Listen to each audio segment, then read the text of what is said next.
Welcome to the program, everyone. I'm Christiane Amanpour in London. Joe Biden is one day closer to taking the reins at the White House. Today, the president-elect formally announced his top economic advisors. This follows the naming of his communications and foreign policy teams. World leaders are preparing to engage with a whole new kind of American leadership, one that will no doubt take a tougher approach to strongmen overseas, like, for instance, Egypt's President Abdel Fattah al-Sisi. Donald Trump once called him my favorite dictator, while Biden this summer pledged that he'll get no more blank checks from America. Sisi took power following a 2013 coup that overthrew Egypt's first democratically elected president after the Arab Spring. And since then, he's cracked down hard on civil society, the opposition, and human rights defenders. 3 senior members of one of the country's most respected human rights groups have just been arrested and jailed on terrorism charges. This after they met with a dozen Western diplomats. Karim Enara is one of them. He's a director with the Egyptian Initiative for Personal Rights.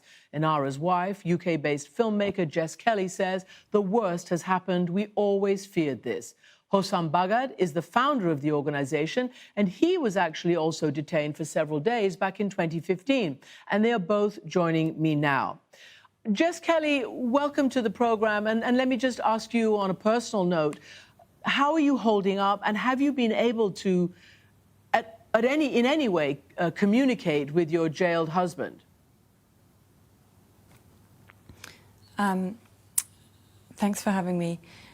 It's been really tough.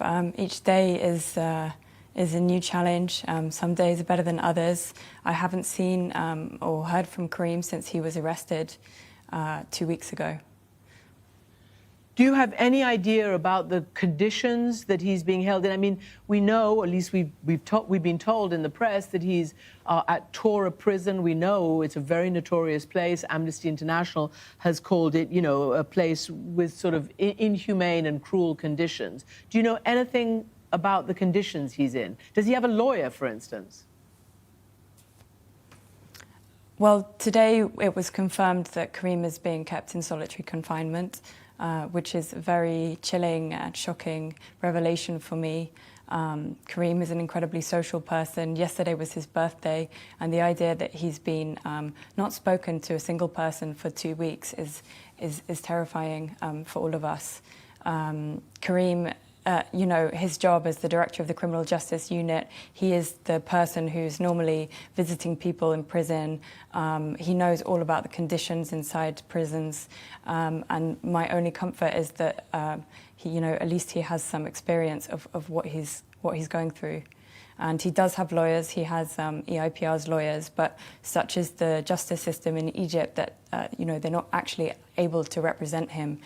Today there was a hearing, and they were able to be present, but there was no, you know, there was no defence for Karim, and they weren't able to speak to him apart from a couple of words.